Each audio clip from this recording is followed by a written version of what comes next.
Panahon na sab sa ting-init. Igang ang panahon, og niini nga mga adlaw, perting lamia mo inom og bugnaw nga ilimnon sama sa buko juice.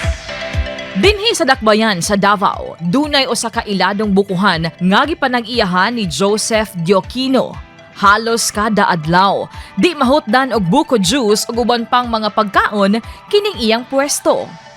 Mga trabahante, biyahero, o ordinaryong mga tao nga gusto lang mo inom og buko juice ang sagad nagaadto sa iyang pwesto. 18 katuig na sa negosyo si Joseph o mas na ilang si Boss JD. Sumala niya, nagsugod lamang sila sa pagpamaligya og butong gamit ang kariton. Gikan sa usa, nahimong duha, tulo, hangtod may daghan pa kini nga nagsuroy-suroy dinhi sa syudad. Og tungod kay nangita man ang iyang mga suki sa iyang baligya nga butong og buko juice, nakadesider siya nga magrenta og usa ka lugar aron didto lamang dali siyang matultulan sa iyang mga customers. Sa tanan mo ko na testingan ng mga baligya prutas na sa buko ra mo kun mining kuan. Murag ang buko sa buko lang mining kuan bakay murag sayon ra man gud siya kuanon. Dili pud siya Sul. oh, dili pud siya hasol kayo, di pa dili prutas nga kanang lang gid mo paspasan aron mahurot aron mahurot yon nga digil sa mga lata. Ang talang ang buko okay man kay ginapaspas man sa nang kuan niya. Oo. Ma-juice, buko juice mong guna mo ang mga sobra na mga ani. Tama. Kay pangitaunon mga gaya ni mga aning kuan nga klase nga kani natural lang ba, natural. So kanang gamutan gina mo nga dili gud kami mabagsak nga naa lang gyapon. So bisag ginagmay lang nga kuan income. Kaya ba sa labi na karong pandemic, warag naapektahan gid tanan. Tinuod. Hina-hina ang galing klase nga negosyo. Muna nga amon lang pong sabayan og paningkamot. Saysay ni Boss JD nga sa maong negosyo, lahutay lamang gyud ang kinahanglan. Dunay mga panahon nga nihit ang customer. Duna sab mga panahon nga nagdasok ang customer. Apan bisan pa man, kinahanglan mo padayon gihapon sa tumong nga muhatag og serbisyo sa uban pinaagi sa iyang mga produkto. Lahutay lang tungod sa mong mga kagalingon pong diskarte niya. Niangay po ng mga customers sa mga presentasyon sa ila, labi na kanang paglugit-lugit. Murag ni ganahan po mi. Ni dugay gud po mi ani kay challenge po mi sa among ginabuhat nga maka-serbisyo po mi sa ila na padayon lang jud bisag ginagmay nga halin. Kay ani naman guni, kusog karon, lingaw ugma. Di parehas ba ang dagan? Yes. So kung mingaw atong bangon, dili lang kay anhan lang ta sa kusog nga palit mo kuan.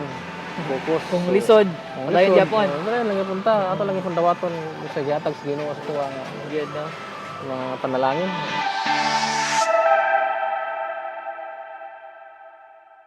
Ikaw kasama, makahinumdum pa ba ka sa ulahing higayon nga giuhaw ka pag-ayo? Unsa ba ang imong bation sa dihang hilabihan ng imong kauhaw? Nakasulay ka na ba nga tungod sa sobrang kauhaw, miinom ka na lamang o bisan unsang ilimnon aron lang maalibyuhan ang imong kauhaw? Og nagampo nga bisan lang untag usa lang katulo sa tubig aron lamang gyud mabasa ang imong nag-uga nga tutunlan.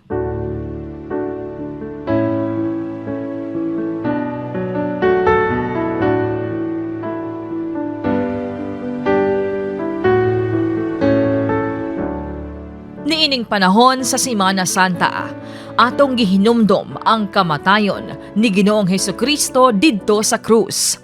Gumikan sa iyang kamatayon, atong naangkon ang kagawasan ug kadaugan gikan sa sala ug kamatayon.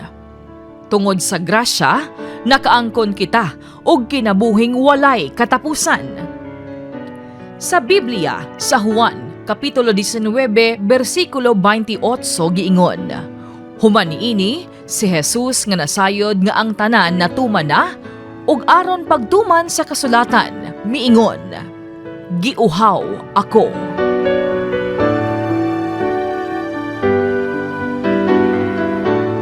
Si Jesus, Ginoo, ug nagpakatao.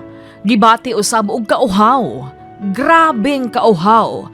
Sa dihang nakaangkon siya og mga samad, kasakit og kaluya sa lawas tungod sa pagbunal kaniya. Paglukdo sa krus, og paglansang sa iyang mga kamot og tiil, ilawong pagyod sa kainit sa adlaw. Natural lamang nga bation siya og kauga, og kauhaw. Gani miingon siya, giuhaw ako. Gawa sa pisikal nga kauhaw, unsa ba ang buot ipasabot ni Hesukristo sa iyang kauhaw? Ikaw, giuhaw si Jesus kanimo. Giuhaw siya sa imong pagduol ngadto niya, sa imong pagtawag kaniya, sa imong gugma alang kaniya. Ang kauhaw nga buot ipasabot ni Kristo mausab ang kauhaw nga anaa sa atong palibot. Si Jesus miingon sa iyang mga tinun-an sa Mateo Kapitulo 25, versikulo 31 ngadto sa 36. Inig-anhi sa anak sa tao ingon nga hari uban sa tanang mga anghel. Mulingkod siya sa iyang harianong trono. Ug ang tanang tao sa kalibutan tigumon sa iyang atubangan. Unya bahinon sila niya sa duha ka pundok, sama sa usa ka magbalantay sa hayop nga maglain sa mga karnero gikan sa mga kanding. Ibutang niya ang mga karnero sa iyang tuo ug ang mga kanding sa iyang wala.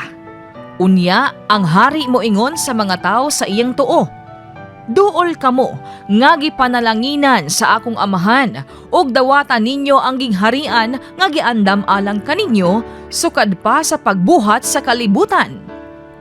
Kay gigutom ako ug inyo akong gipakaon. Giuhaw ako ug inyo akong gipainom. Dili ninyo ako kaila apan inyo akong gidawat sa inyong mga balay. Hubo ako ug inyo akong gibistihan. Nagmasakiton ako ug inyo akong giatiman. Nabilanggo ako ug inyo akong giduaw. Unsa ba ang hagit niini alang kanato? Kita nga mga mituo ug midawat kang Kristo sa atong mga kinabuhi. Nagpasabot kini ug nagpahinomdom kanato nga kitang mga mipili pagsunod kang Kristo ang ngayang mualagad kaniya. Kita angay nga mopainom sab ni adtong mga gipang-uhaw sa atong palibot. Mutabang sa mga nanginahanglan alang kang Jesus, para kang Jesus. Ikaw ba kadtong giuhaw? Duol kang Kristo igsuon. Duol lang. Ayaw pagduha-duha. Ug dayon sa imong pag-inom sa tubig diha sa iyang presensya, dili ka na makabati pag-usab ug kauhaw. Ikaw ba katong nakatagamtam na sa pagkawala sa kauhaw tungod sa imong pagduol ug pagdawat kang Jesus sa imong kinabuhi? Igsuon, tan-awa ang imong palibot. Daghan pa ang giuhaw. Paimna sila. Ipaila-ila kanila si Kristo. Ipasinati kanila ang imong nasinatian. Kaysa dihang gipainom nimo sila sa dihang sila gipang-uhaw, gibuhat nato kini alang kang Hesukristo nga atong Dios.